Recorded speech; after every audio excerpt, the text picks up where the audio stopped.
I know it's only been a couple of weeks, but I love you. I do. And you don't have to say it back, but I just wanted you to know.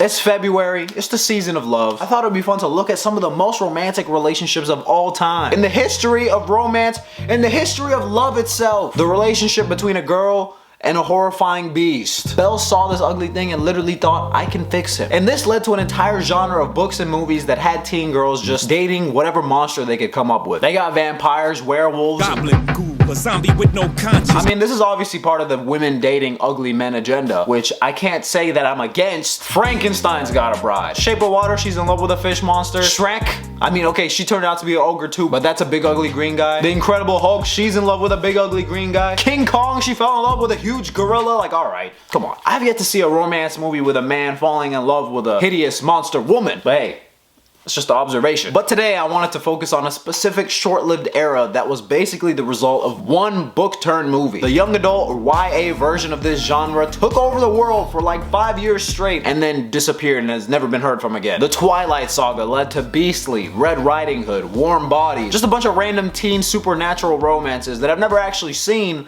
until now. I'm gonna be looking at this genre, figuring out what was good about it, what was bad, how it died, and I'm gonna be rating all the relationships out of 10 as a relationship expert myself, because I'm used to dating monsters. I'm just kidding. I was the monster. First things first, we're gonna talk about the originator of this era. You are my life now. This series had teenage girls in a chokehold. I've never seen anything like it since. Watching it for the first time now, I kinda like how they just didn't even try appealing to anybody else. If you're a guy or a girl that likes to say that she's not like other girls, this movie isn't for you.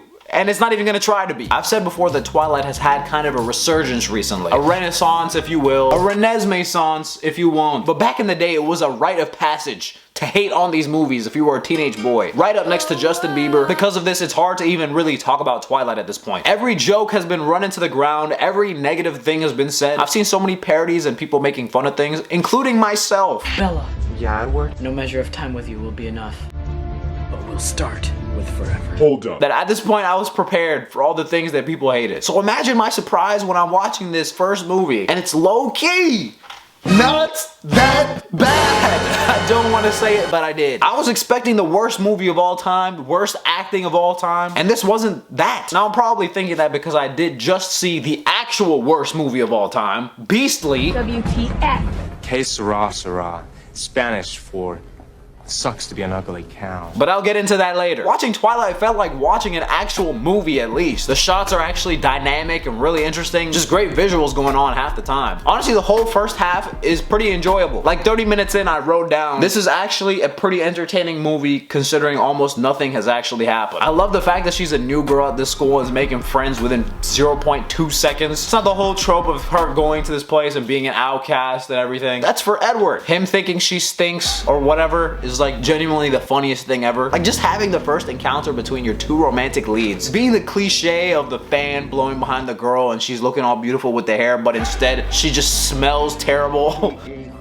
That's hilarious. I like the mystery of her trying to figure out if Edward is a vampire or what he is. It's like a romantic mystery putting all the clues together. And Kristen Stewart isn't great, but she's fine so far. Honestly, she's been goated to me since Zathura, but that's just me. But as soon as she figures it out that Edward is a vampire, this entire movie takes a nosedive. Now I don't care that the vampires sparkle. I remember that being such a big deal. Like the vampire stands were mad that they're changing the lore of vampires. Like they're real. You're actually being a ride or die for a fictional monster. That's like if I stand Bigfoot. His foot is actually supposed to be 10 feet by 2 feet. Vampires were never that cool to me anyway. I want to suck your blood. You're lame. You can't even go outside. You're scared of the sun. Teaching kids how to count. Does anything matter about vampires besides the fact that when they bite somebody, they turn into a vampire? But when she figures it out, all tension leaves and it's just awkward for the rest of the movie. You're like my own personal brand of heroin. The only time when this movie really actually just picks back up at all is the baseball scene, which is iconic to say the least. Like, why is this so iconic? Why is it shot so dynamically? It literally turns into a Power Rangers episode and I love it.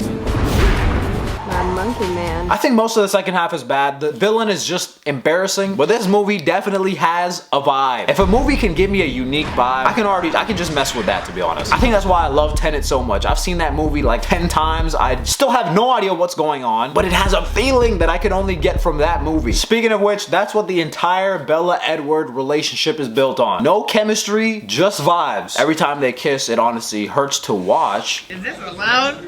Is that allowed? But they're both emo, so it works. They make a good couple. I'll give their relationship 4 out of 10. It's too iconic at this point, but I just don't buy it as an eternal love story. I'm sorry. I was gonna be done after this movie, only cover the first one, but the look that Edward and Jacob gave each other at the end of this look was so dirty that I was like, I just gotta see what happens next. Just that look sold me on their whole rivalry, the whole adversarial thing. I'm in, I'm hooked. Give them both Oscars for that one look alone, and we'll get to those two. But first, I want to talk about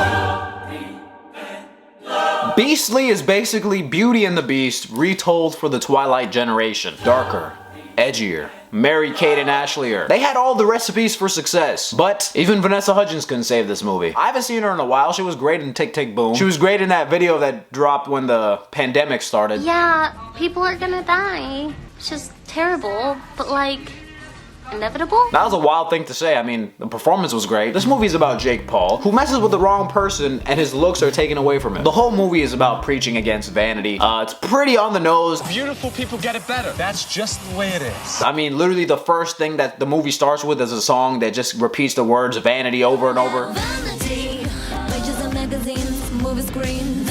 It's actually taken way too far to the point of ridiculousness, to where it should be a comedy, but it's not played like one at all. His Facebook page, interests, anything bangable. About me, hate fatty cakes, gut with butts. In your About Me page, the first thing you want people to know about you is that you hate fatty cakes, dash, gut with butts. It's weird because this movie starts out and everyone's talking about this one girl like she's an actual witch. Stick to my mantra, steer clear of the witch. Only idiots screw with witches. Do they know that she's an actual witch? Why is the witch going to school with them? Why is everyone so casual about it? But the way he's so mean to her specifically is wild.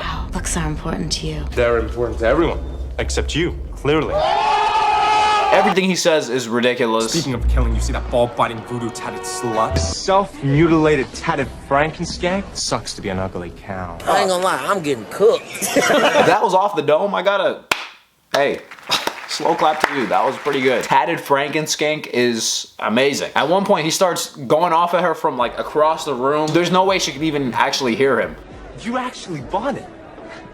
You bought that I'd hook up with you? He's talking to her from like 20 feet away through the conversations of 5 other people. The self-mutilated tatted Frankenskank? Just pushes this one girl out of the way. This is so dramatic. I almost love it if it wasn't terrible. The witch curses him, and now he has a year to find somebody to say the words, I love you, to him. So now he's ugly. But let's be honest, there's girls out there that would be into this look. Y'all should have taken his nose and put it on the top of his head, and taken his eyes and put them on his knees or something. So his face is just a mouth. That's a real challenge right there. Then we have a romantic comedy classic in the making. Now this guy could probably just get on TikTok right now and go viral. 15 minutes for looking like this. Probably find somebody before the day is over. But alas, this is the Facebook era, not the TikTok era. And I know that because there's a whole scene of him deleting his Facebook.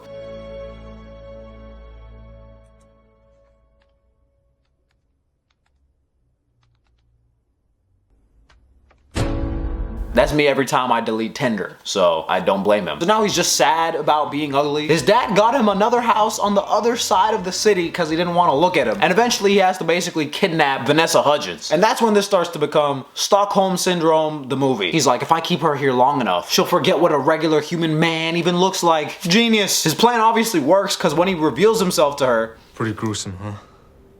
I've seen worse.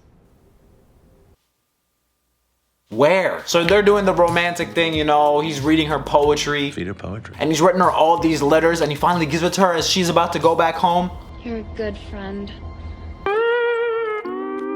Now I'm looking at the clock. There's 10 minutes left of this movie. I'm sorry, this man's not going from friendship to love in 10 minutes. He's not. Spoiler alert. He does. She says she loves him and he gets his looks back. He's changed. She doesn't even know his real name. She's fallen in love with a lie. I give this relationship -100 out of 10.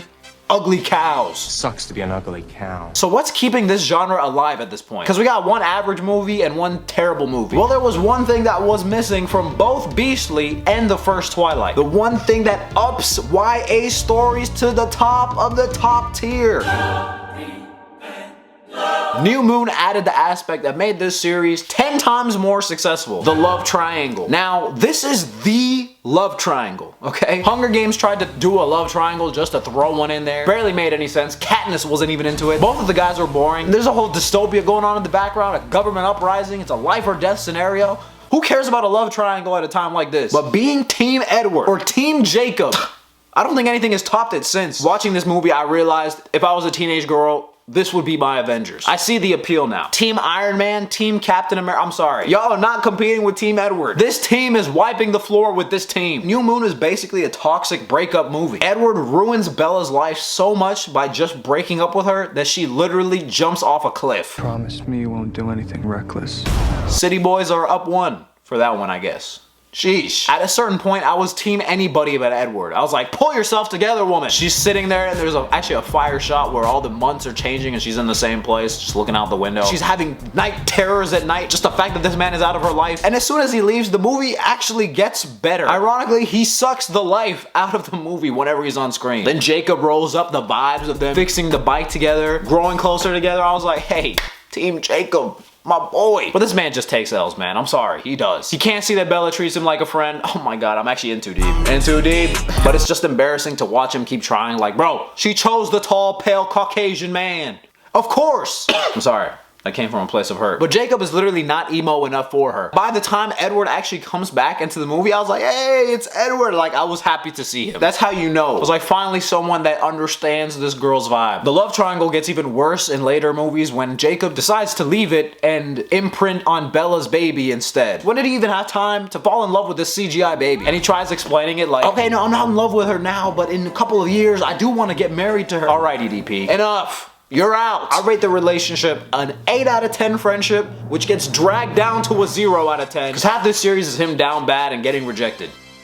So there was oversaturation like the other young adult genres, but I feel like a big problem was that none of these teen monster movies were actually considered good. Unlike Hunger Games or Harry Potter, there weren't any movies in this entire genre that had like good reviews and that everybody could get behind. Grown people were losing their minds at Twilight, calling it a plague upon cinema and literature. In hindsight, I gotta respect anything that can make that many people that mad without actually hurting anybody. The closest thing we got to a good one was Warm Bodies. I don't think it was a hit or anything, but it was probably my favorite out of all these movies. They took the sleep-deprived, dead-looking white boy that everybody on Twitter loves, and they were like, let's take it a step further. He's actually dead. Genius. But this is like a romantic comedy horror. Like, whoa, I think they just created the perfect genre. That's literally my 3 favorite genres combined. I rate their relationship a 9 out of 10. It was adorable. These last 2 Twilight movies marked the end of an era. They were the last ones to split the last book into 2 movies, and it worked out for them. By the time Hunger Games tried to do it, people were not having it. Jennifer Lawrence was like, you guys got room for one more, right? Please? No. I feel like, honestly, by this point,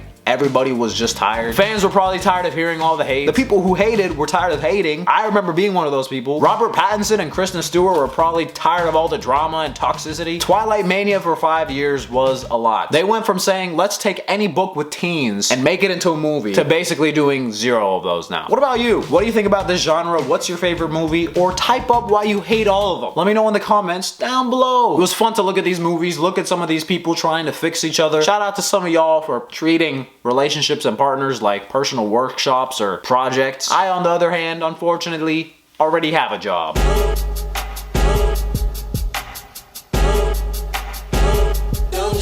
Sucks to be an ugly cow.